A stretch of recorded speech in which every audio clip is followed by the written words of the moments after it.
Hello everyone, कैसे हैं आप सब। आई होप आप सब बेहतर होंगे। आज हम करेंगे ब्रोनफेन-ब्रेनर का पारिस्थितिक प्रणाली सिद्धांत। ठीक है, तो इसके जो प्रोफाउंडर कौन है इनका पूरा नाम है यूरी ब्रोनफेन-ब्रेनर। ठीक है, इनका टाइम पीरियड कितना था, 1917 से लेके 2005 तक। ठीक है, कि 1917 से लेके 2005 तक।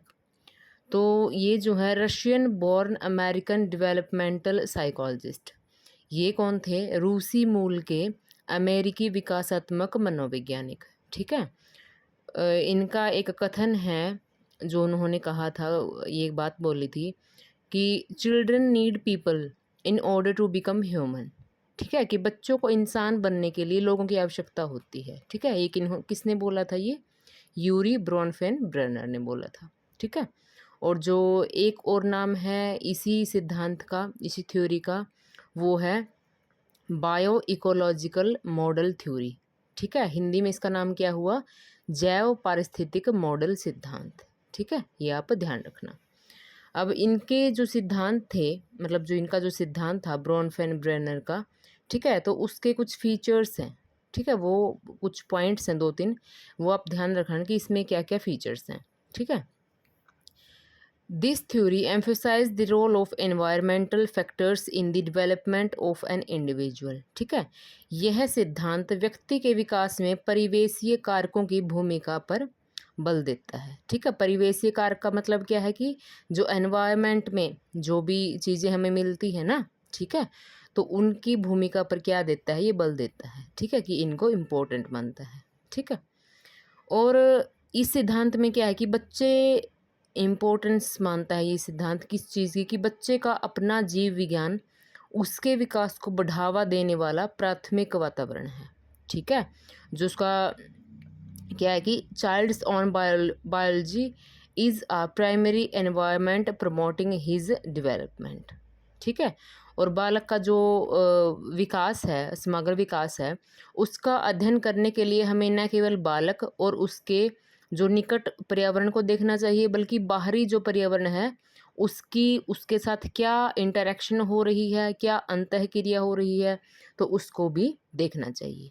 ठीक है, और इस सिद्धांत में हमें क्या पता चलेगा, यही कि जो बालक के जो बच्चा है, जो उसके आसपास का जो वातावरण है, जो एनवायरनमेंट है, उसके विकास में, ठीक है, वो किस तरह से मदद करेगा या फिर किस तरह से उसके थ्रू उसमें प्रॉब्लम आएगी उसके विकास में, डेवलपमेंट में। ठीक है, ये आप ध्यान रखना।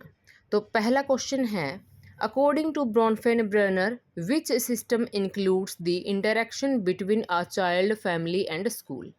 कि ब्रोनफेन ब्रेनर के अनुसार बच्चे के परिवार और विद्यालय के बीच की अंतःक्रिया किस प्रणाली में आती है। ऑप्शन नंबर ए है micro system, option number B है meso system, option number C है एक्सो सिस्टम, और ऑप्शन नंबर डी है मैक्रो सिस्टम। ठीक है, तो अब इन सब का क्या मतलब है। ठीक है, इन सब का मतलब क्या है, जो ब्रोनफेन ब्रेनर है उन्होंने एक जैव पारिस्थितिक मॉडल जो सिद्धांत दिया है, यही थ्योरी है, पारिस्थितिक प्रणाली सिद्धांत भी इसको बोल देते हैं।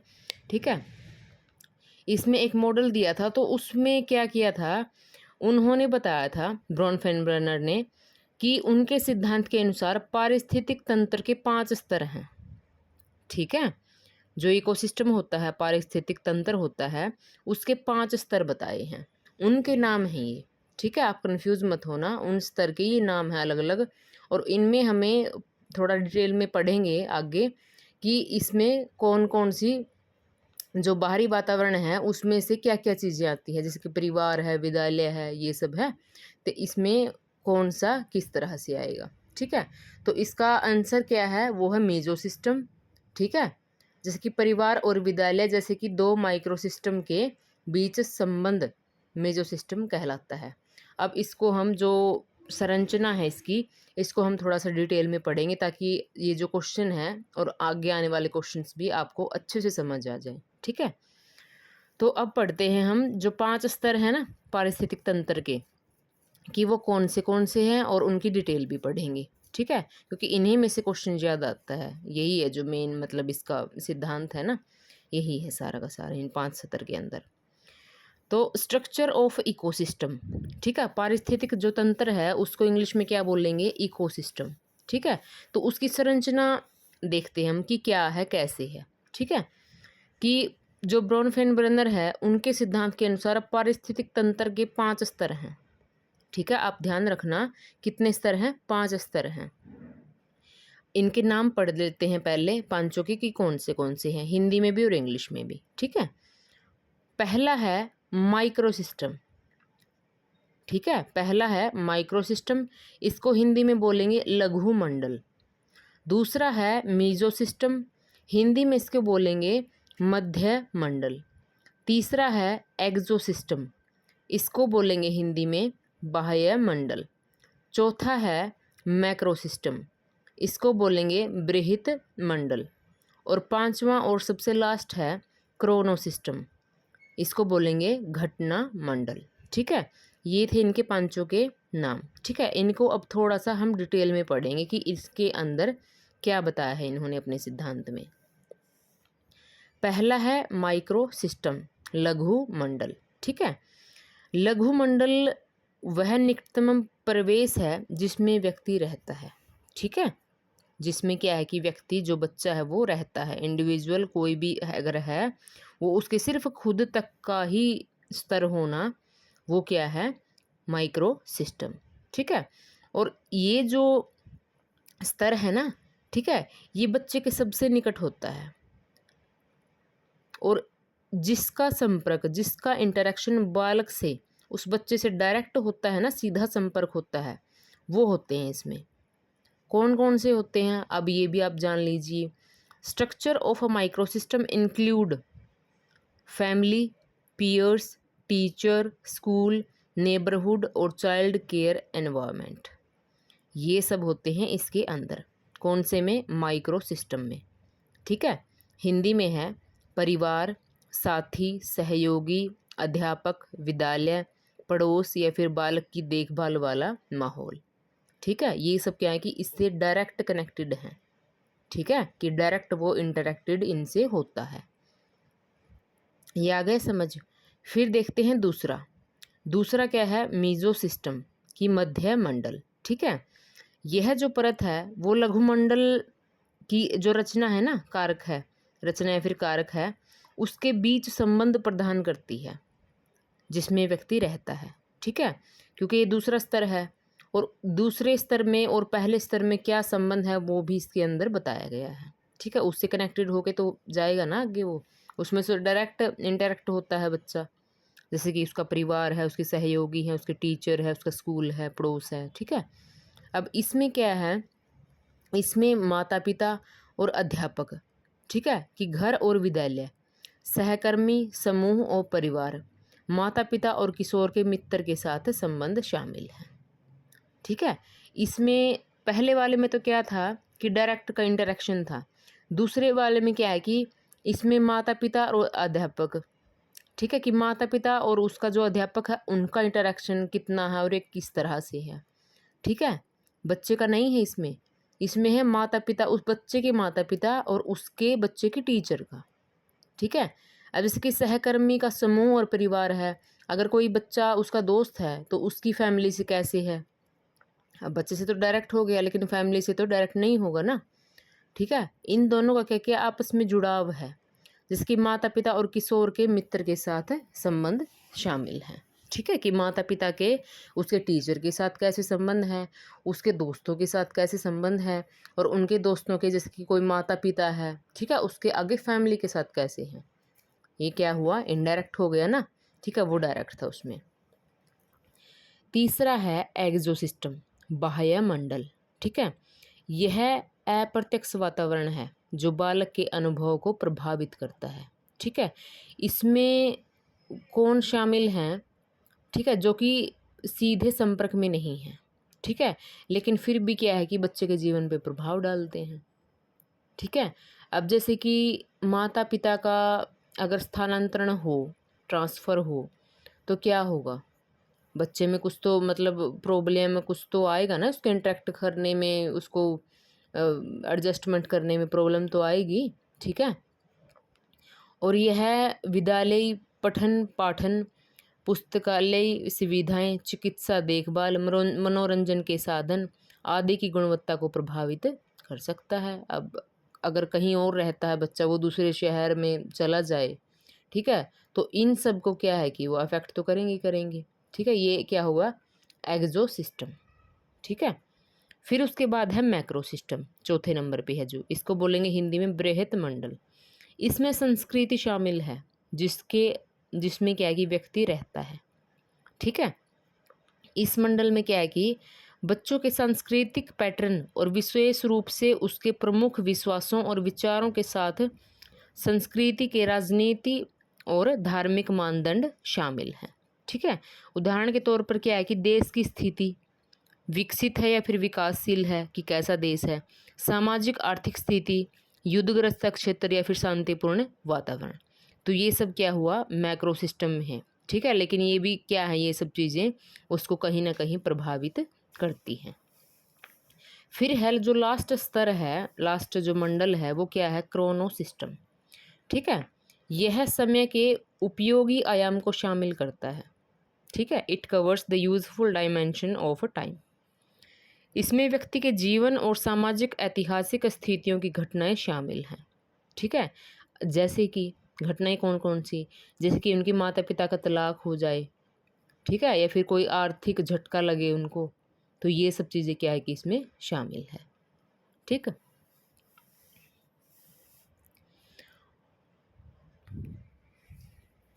इनको आप अच्छे से याद रखना कि ये पांचों कौन कौन से हैं और इनमें क्या क्या चीज़ें आती हैं, क्योंकि जो एग्ज़ाम्स में क्वेश्चन पूछे जाते हैं ना, वो इनसे रिलेटेड ही पूछे जाते हैं कि ये चीज़ें, जैसे कि पूछ लिया कि परिवार कौन से मंडल में आएगा, ठीक है, समाज कौन से मंडल में आएगा, या फिर उसका पड़ोस कौन से मंडल में आएगा, ऐसे सब कुछ, ठीक है।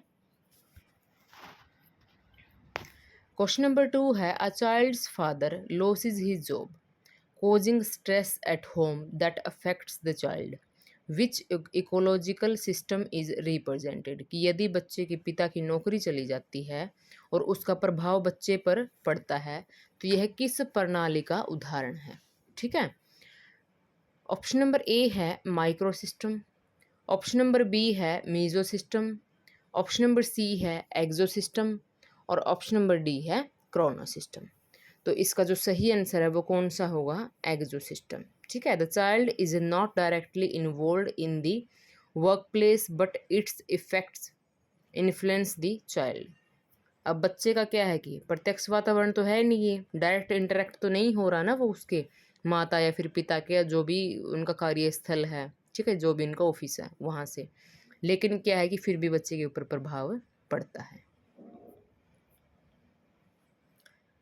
क्वेश्चन नंबर 3 है, विच system includes cultural values tradition and social beliefs. कि सांस्कृतिक मूल्य, परंपराएं और सामाजिक मान्यताएं किस प्रणाली में आती हैं। ऑप्शन नंबर ए है meso system, option number B है macro system, option number C है माइक्रो सिस्टम, और ऑप्शन नंबर डी है एक्सो सिस्टम। तो इसका जो सही आंसर है वो क्या है, मैक्रो सिस्टम। कि macro system represents the culture, tradition, laws and custom of society. Question number 4 है, a child relationship with parents belongs to. कि बच्चे का अपने माता पिता के साथ संबंध किस प्रणाली का भाग है। ऑप्शन नंबर ए है micro system, option number B है एक्सो सिस्टम, ऑप्शन नंबर सी है मैक्रो सिस्टम, और ऑप्शन नंबर डी है क्रोनो सिस्टम। तो इसका जो सही आंसर है वो क्या है, माइक्रो सिस्टम। कि parents directly interact with the child. Question number 5 है, which ecological system was added later by Bronfenbrenner. कि ब्रोनफेनब्रेनर ने बाद में कौन सी प्रणाली जोड़ी थी। ऑप्शन नंबर ए है micro system, option number B है meso system, option number C है क्रोनो सिस्टम, और ऑप्शन नंबर डी है एक्सो सिस्टम। जो क्रोनो सिस्टम है, जो सबसे लास्ट का जो मंडल है, ठीक है, वो उन्होंने बाद में जोड़ा था। इसके अंदर जो स्तर है ना, 5 स्तर बताए गए हैं, 5वां इन्होंने बाद में ऐड किया था।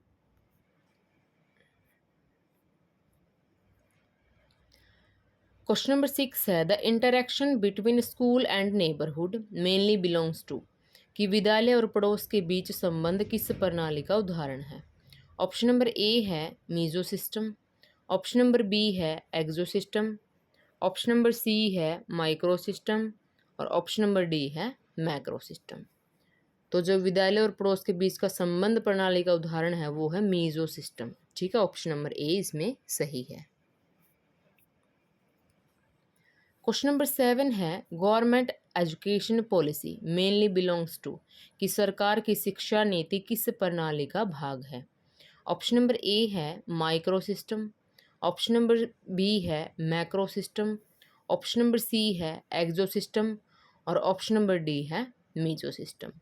तो इसका जो सही आंसर है वो क्या है, मैक्रो सिस्टम।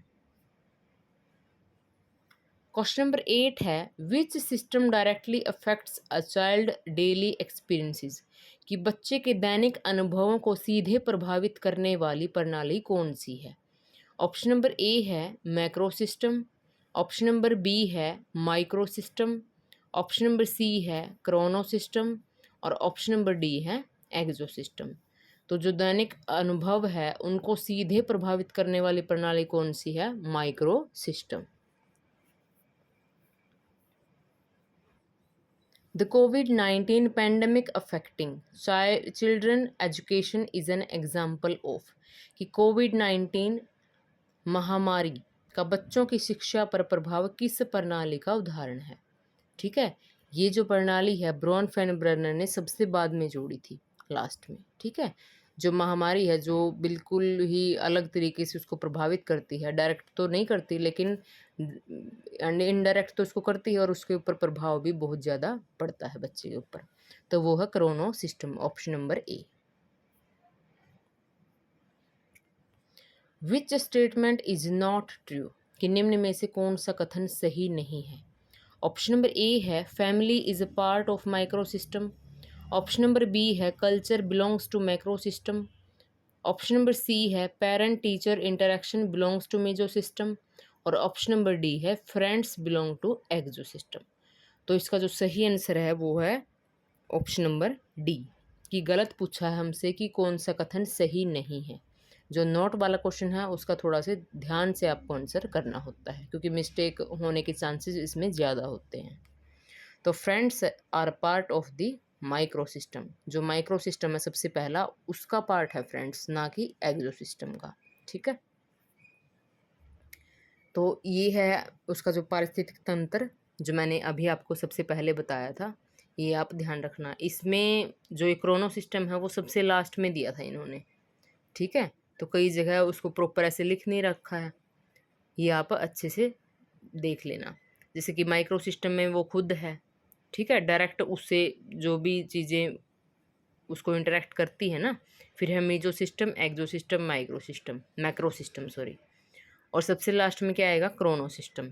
जैसे कि पेंडेमिक है, ठीक है, तो ये सब चीज़ें क्या आएगी उसको अफेक्ट करती हैं। ठीक है, ये आप ध्यान रखना।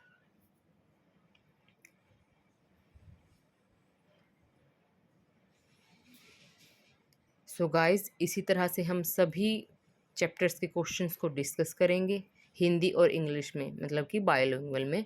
ठीक है, तो आपको अगर अच्छी लगे वीडियो, पसंद आए तो लाइक करना, शेयर करना और चैनल को सब्सक्राइब करना ना भूलें। Thank you for watching.